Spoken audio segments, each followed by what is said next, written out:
Hello दोस्तों, आपका हमारे YouTube चैनल में बहुत बहुत हार्दिक स्वागत है। आज मैं आपको अपने इस वीडियो में पढ़ाने वाला हूं कि भिन्न का घटाव कैसे लगाते हैं। हमारे इस वीडियो को आप अच्छे से देखेंगे। मैं आपको एक एक पॉइंट टू पॉइंट बताऊंगा जिससे आपको आसानी से समझ में आ जाए। सबसे पहले देखिए, भिन्न का घटाव लगाने से पहले आपको जानना चाहिए भिन्न किसे कहते हैं। तो भिन्न P बटा Q मतलब अंश और हर के रूप की कोई भी वस्तु लिखी हुई है तो क्या हो जाती है, भिन्न हो जाती है। इसको हम लगाना सीखेंगे। सबसे पहले आप देखेंगे, अगर भिन्न के हमारे अंश किसे कहते हैं तो अंश ये ऊपर वाला होता है और ये क्या होता है, हर होता है। अगर हमारे किसी भिन्न के जोड़ घटाव लगाते समय हर बराबर होते हैं, हमारे पुराने वीडियो को आप देख सकते हो, हमने भिन्न को जोड़ने के बारे में बताया है और इसमें कह सकते हैं घटाने के बारे में बताने जा रहा हूँ। तो सबसे पहले आप देखोगे, इस भिन्न के लगाने के लिए आपके अगर हर सामान है तो हर सामान होते हैं तो बहुत आसान हो जाता है भिन्न को लगाने के लिए।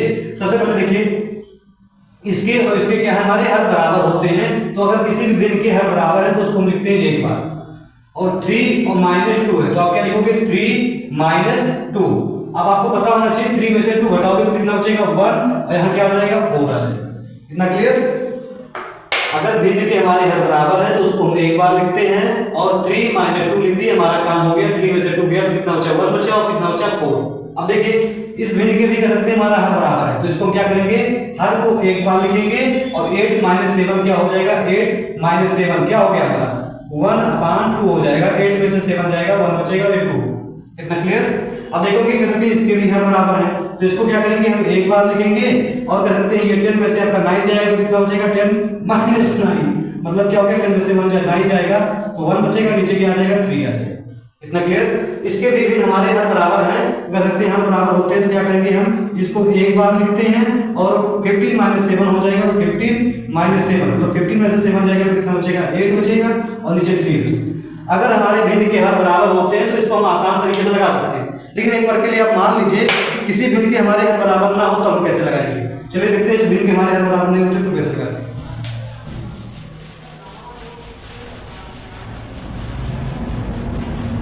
देखेंगे अच्छे से, अगर भिन्न के हमारे हर बराबर नहीं होते तो आपको आसान तरीके से 2 तरीका बताएंगे। दोनों तरीकों में से आपको जो तरीका समझ में आएगा आप उसका यूज करोगे। जैसे मान लीजिए हमारा क्या लिखा है, 1.2 लिखा हुआ है और यहाँ मान लेते हैं 3 क्या लिखा है, 4 लिखा है। अब देख सकते हो यहाँ 2 लिखा है, यहाँ क्या लिखा है, 4।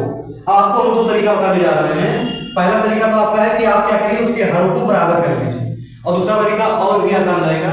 सबसे पहले आपके ऊपर उठ सकता है कि इसका हर बराबर नहीं तो हर कैसे बराबर करें, तो आपको एलसीएम निकालना आना चाहिए। अगर आपको एलसीएम निकालना आता है तो बहुत अच्छी बात है। देखिए इसके हर कितने, 2 है, इसके 4 है, तो आप 2 का और क्या करोगे, 4 का आप एलसीएम निकालोगे तो 2 से काटोगे 2 एकम 2, 2 दूनी 4, फिर 2 से काटोगे तो 2 एकम, ये तो कट गया, और 2 एकम 2, तो आप देखोगे इसका हमारा एलसीएम कितना मिला, 2 दूनी 4, कितना हो गया, 4।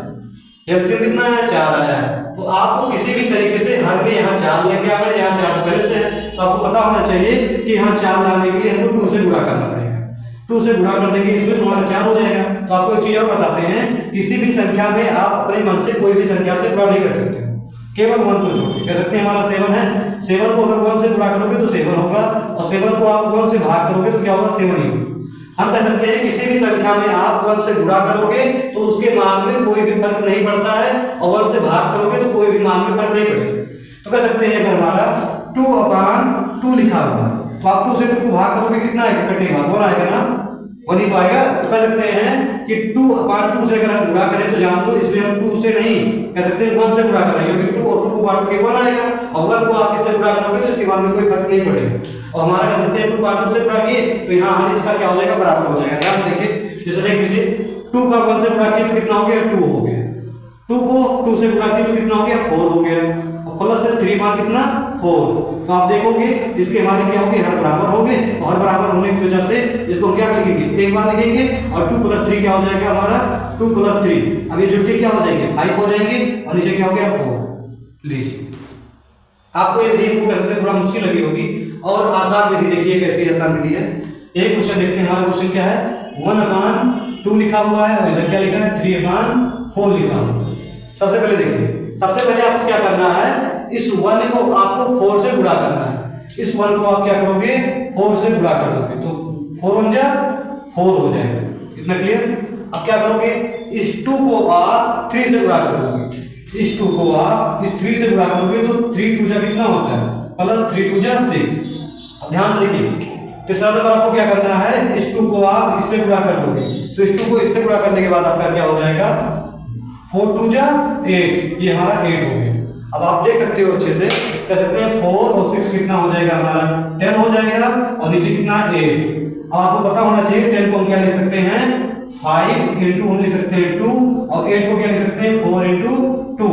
आपका 2 और 2 कट जाएंगे तो क्या बचा हमारा 5 और 4। आप देख सकते हो आंसर इसको और आंसर इसको दोनों बराबर आ रहे हैं नहीं आ रहे। आप कमेंट करके बताइए आपको ये विधि आसान लगी कि ये विधि आसान लगी। अब अगले वीडियो में मिलते हैं हम इसके गुणा लेके।